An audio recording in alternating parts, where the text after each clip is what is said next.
Morning every going to topic gravimetry analysis. Already हमने कर लिया है एंड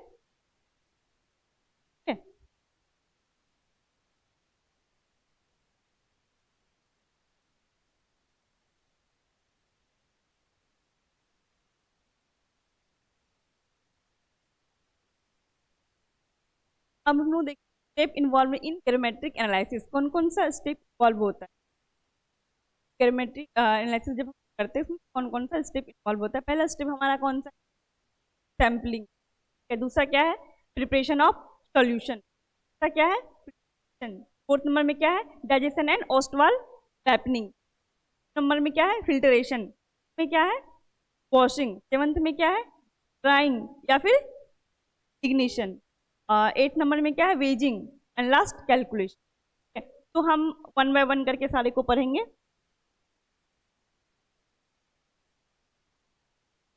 अब हमारा पहला है सैम्पलिंग। सैम्पलिंग हम लोग देखते हैं सैंपल हम लोग कैसे बनाते हैं। ठीक है, मतलब सैंपल जो हम लोग लेंगे वो कैसे लेंगे। तो पहले सबसे पहले क्या करेंगे, जो जिसका हमें सैंपल बनाना है, ठीक है, मान लो हमें NaCl का बनाना है, सोडियम क्लोराइड का, तो हम सबसे पहले क्या करेंगे, तो वे करेंगे। ठीक है, सबसे पहले क्या करेंगे, हम उसको वे करेंगे। We weigh known amount of the sample to be analyse. हमें कितना सैंपल का एनालाइज करना है उतना हम लोग क्या करेंगे, वे करेंगे। वे करने के बाद क्या करेंगे, अब देखो सैंपल कैसा हम इसमें जो हम लोग ग्रामेट्री एनालिसिस में कर रहे हैं लिखेंगे, the sample should be homogeneous, मतलब मैक्सिमम होमोजीनियस, मतलब एक ही सैंपल एक ही सॉल्यूशन में को क्या करना है, डिजॉल्व करना है, मतलब एक ही फेज होना चाहिए। ठीक है, तो हमारा है sample must be in powder form, और सैंपल किस में होना चाहिए, पाउडर फॉर्म में होना चाहिए। लास्ट के नॉट बी वेरी एक्सपेंसिव, मतलब ये तो ऐसा है कि एक्सपेंसिव होगा भी तो लोगों को दिखाना पड़ेगा तो लोग कर सकते हैं, बट ज़्यादातर किसमें क्या होना चाहिए, एक्सपेंसिव। अब दूसरा पॉइंट हमारा क्या है, प्रिसिपिटेशन, प्रिपरेशन ऑफ सॉल्यूशन। अब हम लोग क्या करें, सबसे पहले हमने क्या किया, वे किया सैंपल को वे करने के बाद क्या करेंगे, हम प्रिपेयर करेंगे। ठीक है, कैसे प्रिपेयर करेंगे, उसको सॉल्यूशन बनाएंगे। कि हमें क्या करना है, उसका हमने प्रिंसिपल में पढ़ रखा है ना कि मास को हम लोग क्या करते हैं, ग्रामेट्री में क्या करते हैं, मास को वे करते हैं, और किस फॉर्म में होना चाहिए, वो प्योर स्टेबल फॉर्म में होना चाहिए। तो अब हमारा, क्योंकि हमने देखा था प्रिसिपिटेशन की यहाँ बात हो रही थी, प्रिसिपिटेशन कैसे बनेगा, प्रिसिपिटेट फॉर्म कैसे करेगा, लिक्विड्स में जो लिक्विड का फॉर्मेशन होगा। ठीक है, तो हम इसको क्या सबसे पहले क्या करेंगे, इसको सॉल्यूशन में डिजॉल्व करेंगे, जो हमें भी हमारा सैंपल है। ठीक है, तो हमने क्या किया, to dissolve the sample take a clean beaker and transfer the weighed sample completely into a beaker. एक बीकर लिया हमने, जो हमने यहाँ पे क्या किया था, सैंपल को वे किया था। इस वे वाले सैंपल क्या करेंगे, हम इसको डिजॉल्व करेंगे सुटेबल सॉल्वेंट में। ठीक है, देन हम क्या करेंगे, add sufficient water to get a clear sample. हमने बीकर में रखा सैंपल को, वे किया हुआ को, अब उसको क्या किया हमने, तो वाटर को ऐड किया जितना हमें नीड है। ठीक है, add sufficient water to get clear sample, ताकि वो क्लियर सैंपल बन जाए। ठीक है, temperature, pH, pressure should be maintained at normal, मतलब नॉर्मल होना चाहिए, pH भी, प्रेशर भी और टेम्परेचर भी। Necessary then heat the solution, यदि हमें जरूरत पड़ता है तो हम उसको हीट करेंगे। क्यों हीट करेंगे, ताकि पूरी तरीके से सैंपल हमारा हो जाए। ठीक, तो स्टेप क्लियर है। हम लोग नेक्स्ट स्टेप देखेंगे, प्रिसिपिटेशन।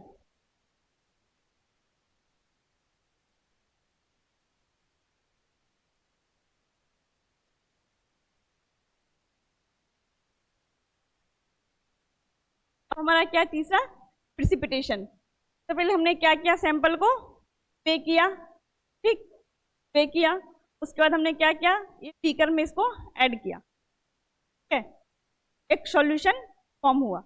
अब तीसरा स्टेप हमारा, एक ये हमारा दूसरा स्टेप क्या होगा हमारा, प्रिसिपिटेशन का। इसमें क्या होगा, प्रिसिपिटेट का फॉर्मेशन। ठीक है, a precipitating agent is added to the sample solution. अब हम इसमें क्या करेंगे, ऐसा प्रिसिपिटेटिंग एजेंट को डालेंगे जो क्या कर दे, जो प्रिसिपिटेट को फॉर्म कर दे। अब यही चीज आता है, क्योंकि हमें तो उसको मास को आइडेंटिफाई करना है ना, इसके लिए हम लोग तो एजेंट को ऐड कर रहे हैं, प्रिसिपिटेटिंग एजेंट को ऐड कर रहे हैं। और यदि हम इसी टाइट्रेशन करते तो हम ये वाला स्टेप नहीं करते। ठीक है, यदि हमारा प्रिसिपिटेट टाइट्रेशन नहीं हो रहा है तो उसको छोड़ के यदि हमने और सब जितना भी हमने टाइट्रेशन पढ़ा है उसमें हमने क्या देखा है, टाइट्रेंट और एनालाइट को रिएक्ट करवाते हैं, ठीक है। और प्रिसिपिटेशन टाइट्रेशन में हमने ये चीज पढ़ा है कि एनालाइट को टाइट्रेंट से रिएक्ट करवाने के बाद प्रिसिपिटेट हमारा फॉर्म हो रहा है, ठीक है, तो उसका हम लोग कैलकुलेट करते थे। बट यहाँ पे क्या करेंगे हम लोग, बस एक ही लिक्विड में हम लोग क्या ऐड करेंगे, प्रिसिपिटेटिंग एजेंट को ऐड करेंगे। इसमें हमने क्या कर दिया, एजेंट को ऐड कर दिया। अब क्या होगा, a precipitating agent is added to the sample solution, the agent should react with the analyte to form precipitate. अब क्या करें, ये हमारा क्या था, ये इसमें जो हमने ले रखा है ये क्या हमारा एनालाइट है, ठीक है। एनालाइट किससे रिएक्ट करेगा, एजेंट से, जो हमने एजेंट को डाला ताकि वो क्या हो जाए, सॉलिड मास में कन्वर्ट हो जाए, प्रिसिपिटेट फॉर्म कर जाए। इसके लिए हमने क्या किया, उसमें एजेंट को ऐड किया है। तो अब दूसरा स्टेप क्या था हमारा, agent should be react with the analyte to form a precipitate. अब क्या करें, एजेंट जो हमारा था वो एनालाइट से रिएक्ट करेगा, रिएक्ट करके क्या करेगा, वो प्रिसिपिटेट को करेगा, ठीक है। Precipitation is usually done in a resistant glass beaker. अब इसको हम किस में करते हैं, रेसिस्टेंट ग्लास बीकर में करते हैं, ताकि वो हम क्या हो, रिएक्ट ना करे, ठीक है। मान लो ग्लास वेट्स में ही रिएक्ट कर जा रहा है तो हमारा तो वो जो प्योर तो फॉर्म में आएगा नहीं, फिर वो इम्प्योरिटीज आ जाएगा और रिजल्ट हमारा सही से नहीं आएगा। To check completeness a few drop of precipitating agent are added to the wall of the beaker. और सबसे पहले हम लोग क्या करेंगे, पहले थोड़ा ऐड करके देखेंगे हमारा सही है, देन तो पूरा ऐड कर। Confirming completeness of precipitation is an important step. Confirmation करना से पहले बड़ा स्टेप होगा इसमें, क्योंकि इम्पोर्टेंट स्टेप होगा, क्योंकि यदि हम मान लो यदि हम नहीं इसको कंफर्म करते हैं तो क्या होगा कि मे भी रिजल्ट नहीं है, हो सकता है वो एजेंट सही से नहीं हो, या एजेंट उससे रिएक्ट नहीं कर रहा है एनालाइट से कंप्लीटली। अब हमारा डाइजेशन, ये हमारा क्या हो गया, प्रिसिपिटेट का फॉर्मेशन हो गया यहाँ तक स्टेप। अब हमारा क्या है, fourth step, digestion is the process in which freshly formed precipitate, क्योंकि हमारा तो प्रिसिपिटेट फॉर्म कर गया यहाँ पे। उसके बाद का स्टेप है, digestion is the process in which a freshly formed precipitate is allowed to stand in the hot solution about 30 minutes to 1 hour. अब इसको हम कितने देर के लिए छोड़ेंगे, एक से आधा से घंटा के लिए इसको हम छोड़ देंगे, ठीक है, बिफोर फिल्ट्रेशन। क्योंकि प्रिसिपिटेट बनने के बाद हम लोग क्या करते हैं, फिल्ट्रेशन का स्टेप लगाएंगे। जितना भी हमारा लिक्विड पार्ट होगा उसको, मदर लिक्विड को क्या करेंगे, निकाल लेंगे, और जो हमारा सॉलिड वाला होगा उसको हम लोग रख लेंगे, है ना, तो हमें वे करना है। तो अब इसमें डाइजेशन जो ये स्टेप है आफ्टर द प्रिसिपिटेशन, इसमें क्या करेंगे हम लोग, जो जस्ट अभी हमारा प्रिसिपिटेट फॉर्म हुआ है, ठीक है। अभी हमने देखा कि यहाँ पे हमारा क्या हुआ, प्रिसिपिटेट का फॉर्म हो गया। अब इसको हम लोग कितने देर के लिए छोड़ेंगे, आधा से घंटा के लिए छोड़ देंगे, ठीक है, फिल्ट्रेशन करने से पहले। ऐसा नहीं कि जस्ट हमारा फॉर्म हुआ देन हमने क्या किया, फिल्ट्रेशन कर लिया, के बाद हम इसको स्टैंड कर रहे हैं, फिर हम क्या करेंगे, इसको फायदा नहीं, दोनों चीज तो सेपरेट आउट हो गया ना, मदर लिक्विड एंड फिल्ट्रेट हमारा। तो हमारा जो जिसको हम वे करने वाले हैं प्रिसिपिटेट, दोनों अलग हो जाएगा। इसके लिए हम क्या करें, जैसे हमारा प्रिसिपिटेट का फॉर्मेशन हुआ उसको हम आधा से घंटा के लिए इसको छोड़। अब पर्पस हम लोग ऐसा क्यों करते हैं, to make small particles dissolve and deposit on larger particle. अब क्या जो स्मॉल पार्टिकल्स है जो डिजॉल्व हो गया वो किस पे डिपोजिट करेगा, डिपोजिट हो जाएगा, मतलब दोबारा से डिपोजिट करेगा किसके ऊपर, लार्जर पार्टिकल्स के ऊपर। इसको हम लोग क्या बोलते हैं, ओस्टवाल्ड रैपनिंग, ठीक है। स्मॉल पार्टिकल्स जो डिजॉल्व हो गया था अब वो क्या करेगा, फिर से डिपोजिट कर लेगा जो प्रिसिपिटेट लार्ज पार्टिकल्स के ऊपर, ठीक है। This increases the purity, size and filterability of the precipitate. इसलिए हम लोग क्या करते हैं, प्यूरिटी करते हैं, क्योंकि जितना ये तो यदि हमारे सैंपल में रहेगा, ठीक है, स्मॉल पार्टिकल्स डिजॉल्व हुआ रहेगा और वो से डिपोजिट हो गया, यदि इम्प्योरिटीज होगा तो हम लोग वॉशिंग वाले में डिस्कार्ड कर देंगे, ठीक। और उसका क्या साइज भी हमारा मतलब एक तरह का साइज हो जाएगा, उसमें तो छोटा छोटा साइज था उस सब पे बड़े वाले पे डिपोजिट हो गया। तो और क्या फिल्टरेबिलिटी पे भी हेल्प होगा हमारा, फिल्टर अब क्या उस पर डिपोजिट हो गया तो वो तो फिल्टर होगा नहीं, स्मॉल पार्टिकल्स वाला था। उसके बाद हमारा it help reduce the contamination in the case of colloidal particle, और ये कंटामिनेशन करता है, ठीक है, यूज करता है। Digestion sometimes increase the problem of post precipitation. अब ये देखो पोस्ट प्रिसिपिटेशन एक टर्म आया है, दो तरह का टर्म आएगा इसके आगे। यदि हमारा सारा सैंपल सारा स्टेप इन्वॉल्व हो जाता है, उसका जो हम लोग सैंपल हमने लिया था उसमें जो हमारा मास का फॉर्मेशन हुआ, ठीक है, उस मास को हम लोग क्या करेंगे, वे करेंगे, ठीक है। वे करने के बाद कैलकुलेट करेंगे, तो मास का मेजरमेंट करेंगे। उस दौरान दो स्टेप आता है हमारा को एंड पोस्ट, ठीक है, ये हम लोग आगे पढ़ेंगे इसके बाद।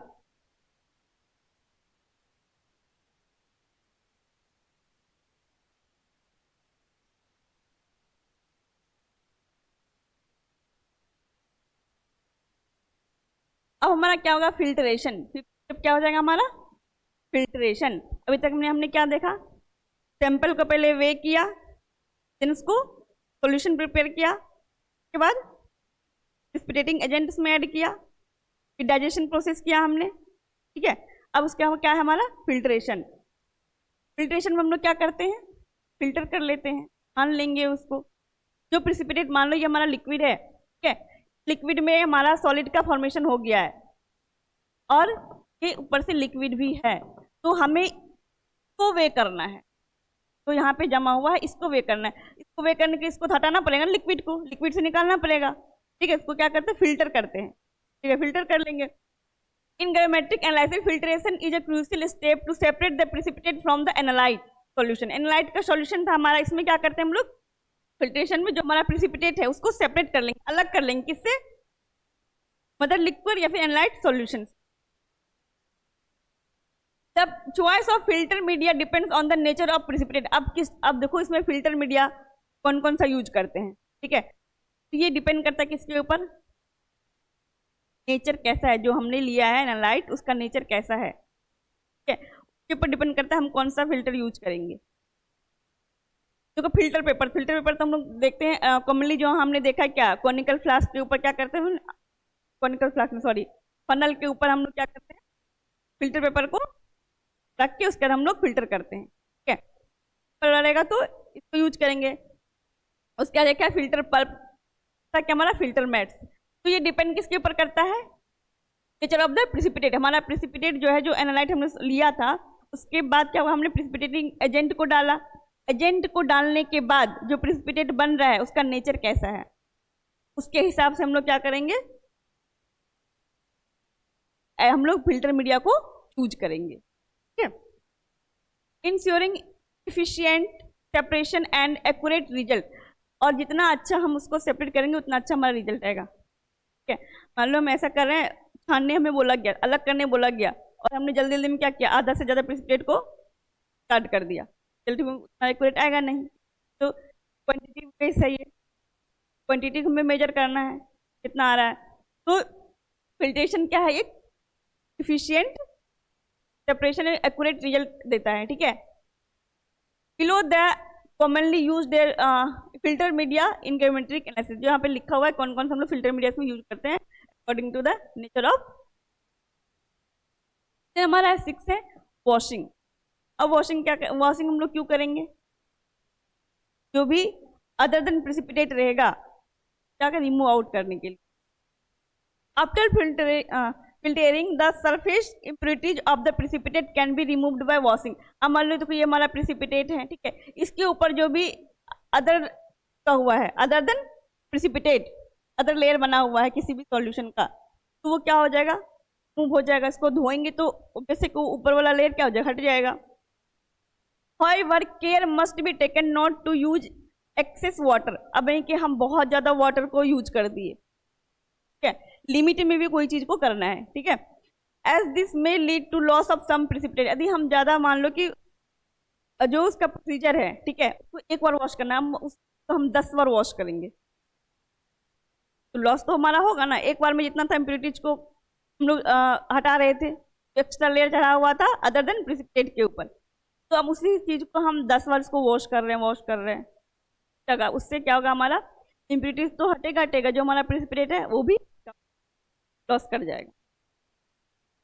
Water is also not suitable as a washing solvent for many precipitate. अब जरूरी नहीं कि हम एक ही सॉल्वेंट को यूज करें वॉश करने के लिए, जिसके लिए जो सुटेबल रहेगा हम वो यूज करेंगे। अब जहाँ पे हम वाटर का यूज होगा, ठीक है, जिस प्रिसिपिटेट को वॉश करने के लिए हम वाटर का यूज करेंगे, जहाँ पे यूज नहीं होगा वाटर का हम लोग वहाँ पे यूज करेंगे अदर सॉल्वेंट को। In such cases dilute solution such as nitric acid ठीक है। नाइट्रिक एसिड भी ले सकते हैं हम लोग, जहाँ पे कि वाटर नहीं लेगा, और डिपेंड करके किसके ऊपर, प्रेसिपिटेट के ऊपर, कि वो किस में हम लोग उसको वॉश कर रहे हैं। नाइट्रिक एसिड हो गया, अमोनियम नाइट्रेट हो गया, can be used as washing agent. ये भी यूज किसकी तरह हम लोग ले रहे हैं, वॉशिंग एजेंट की तरह यूज कर रहे हैं वाटर के, जिसपे वाटर से हम जिसको वॉश नहीं कर पा रहे हैं, ठीक है। ऐसा प्रेसिपिटेट जो वाटर से वॉश नहीं कर, मान लो उसमें जो उसके ऊपर लेयर चढ़ा हुआ है वो वाटर से नहीं रिमूव आउट होगा, तो उस जगह हम लोग क्या यूज करते हैं, nitric acid and ammonium nitrate, ठीक है।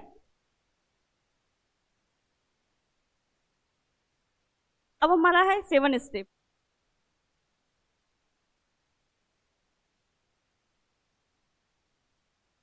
ड्राइंग एंड, इससे पहले हमने देख लिया कि अब हमारा क्या हो गया था, प्रेसिपिटेट बन गया था, हमने भी कर लिया और वॉश भी कर लिया। अब हमने इसको धुल दिया, अब क्या है टाइम सुखाने का, ड्राई करने का, ठीक है। ड्राई दो स्टेप, दो तरीके से होता है, ठीक है। तो जितना हीट देंगे हम लोग के ऊपर डिपेंड करेगा, प्रेसिपिटेट के ऊपर डिपेंड करेगा किसको कितना हीट चाहिए, ठीक है। बिलो 250 चाहिए या फिर बिलो 250 से एबव चाहिए। पर्पस होता है टू कन्वर्ट, ड्राइंग में होगा to convert the precipitate into a constant composition suitable for accurate weighing. अब हम लोग इसलिए करते हैं ड्राइंग क्योंकि मान लो उसमें लिक्विड है, ठीक है, तो लिक्विड का भी तो वेट होगा ना, और हमें तो मास का करना, सॉलिड मास का, तो इसलिए हम क्या करते हैं, इसको ड्राई कर देते हैं, तो वाटर उसमें वो क्या हो जाएगा, रिमूव आउट हो जाएगा। To remove water and other volatile impurity, और अदर कोई वोलेटाइल इम्प्योरिटीज है वो भी क्या हो जाएगा, इवोपरेट हो जाएगा, ठीक है। ड्राइंग होता है used when moderate heating is enough, usually carried out below 250 degree Celsius, ठीक है। ड्राइंग क्या होता है, हम लोग क्या मॉडरेट हीट देते हैं इसमें, ड्राइंग वाले में। ये दो वर्ड है, ड्राइंग एंड इजिंग, दोनों का काम एक ही है कि मतलब जो जितना लिक्विड है प्लेट में उसको क्या करना है, हटा देना है, ठीक है। गीला है तो उसको सूखा कर देना है लैंग्वेज में, ठीक है। तो क्या सबसे पहले हम देखेंगे, यदि हम प्लेट को 250 डिग्री सेल्सियस टेम्परेचर पे इसको हम ड्राई कर रहे हैं तो में आएगा, ड्राइंग में टेम्परेचर 250 डिग्री सेल्सियस होना चाहिए, आ जाएगा ड्राइंग में। Remove absorb water without decomposing the precipitate, मतलब डिकम्पोजिशन नहीं होना चाहिए, डिकम्पोजिंग द प्रेसिपिटेट मतलब प्रेसिपिटेट का मतलब डिग्रेड नहीं करना चाहिए, उसका जो क्वालिटी है वो लॉस नहीं करना चाहिए। ऐसा नहीं कि हमने बहुत हीट कर दिया और वो अंदर से जल गया, ठीक है।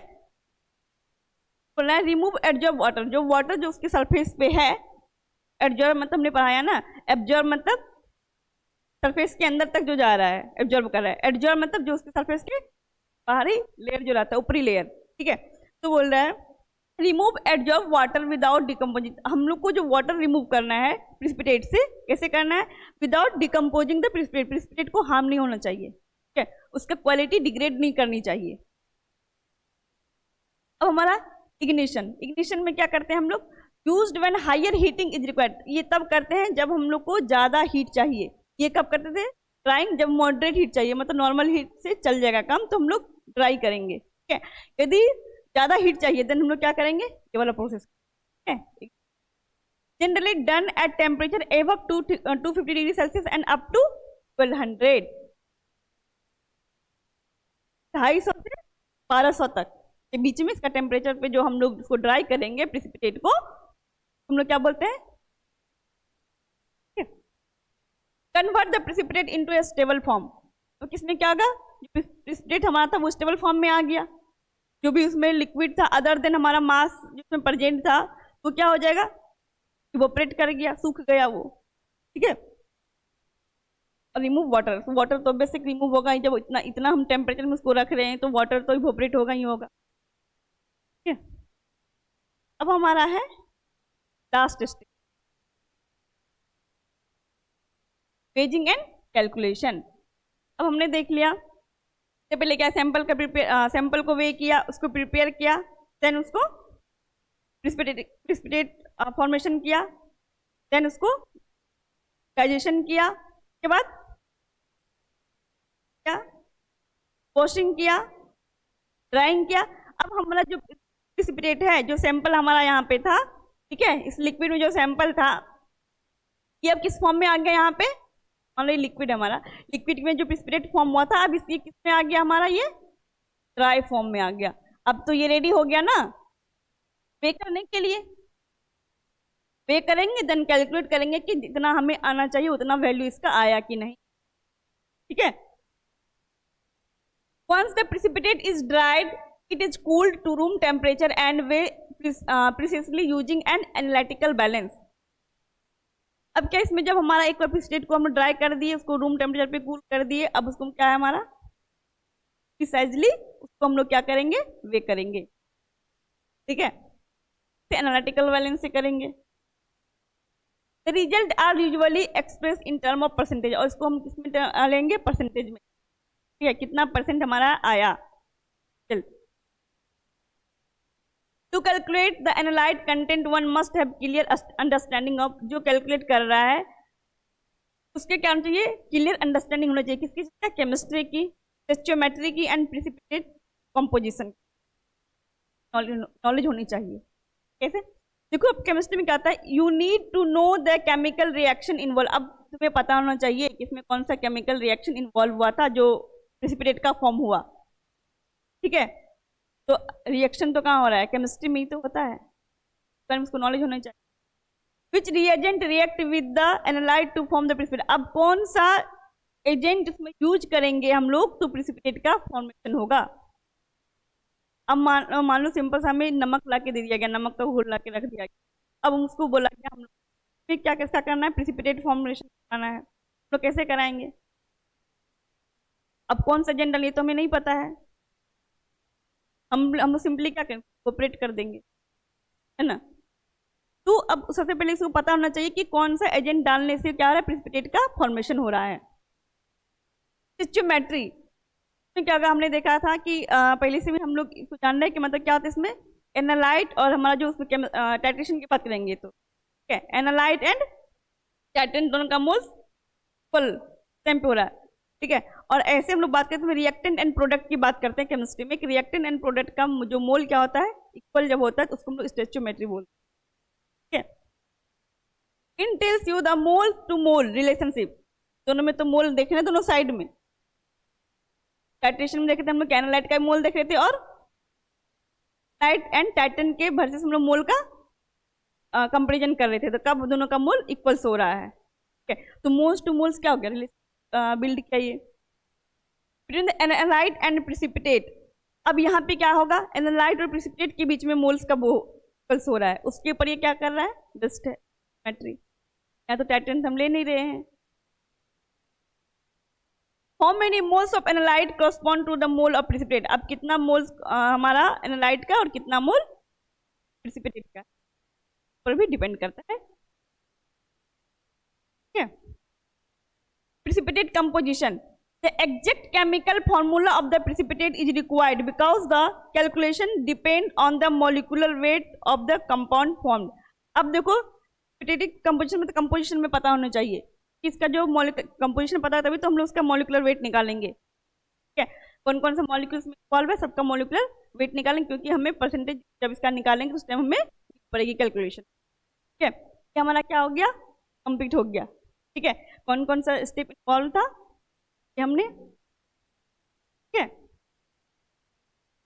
अब हम लोग देखेंगे नेक्स्ट क्लास में प्यूरिटी ऑफ प्रिसिपिटेट, हम लोग दो देखते हैं, को प्रिसिपिटेशन एंड पोस्ट प्रिसिपिटेशन देखते हैं।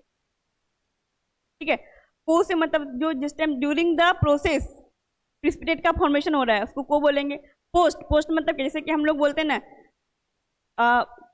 जो 10th में उसको बोलते हैं मैट्रिक में। ठीक है, तो 12th में क्या बोलते हैं, पोस्ट मैट्रिक भी बोलते हैं। ग्रेजुएशन वाले को क्या बोलते हैं, ग्रेजुएशन। आफ्टर ग्रेजुएशन जो पीजी करते हैं उसको क्या बोलते हैं ना, पोस्ट ग्रेजुएट भी बोलते हैं, मतलब बाद वाला। ठीक है, एक जो इसमें को वाला है इसमें क्या होगा, ड्यूरिंग द प्रोसेस फॉर्मेशन होगा इम्प्यूरिटीज का, एंड जो दूसरा वाला है पोस्ट मतलब जब हमारा पूरा बन गया प्रिसिपिटेट फॉर्म हो गया उसके बाद जो है इम्प्यूरिटीज का आ रहा है। ठीक है, इम्प्यूरिटीज का आना उसके बाद, तो वो किस में चला जाएगा, पोस्ट। ये हम लोग नेक्स्ट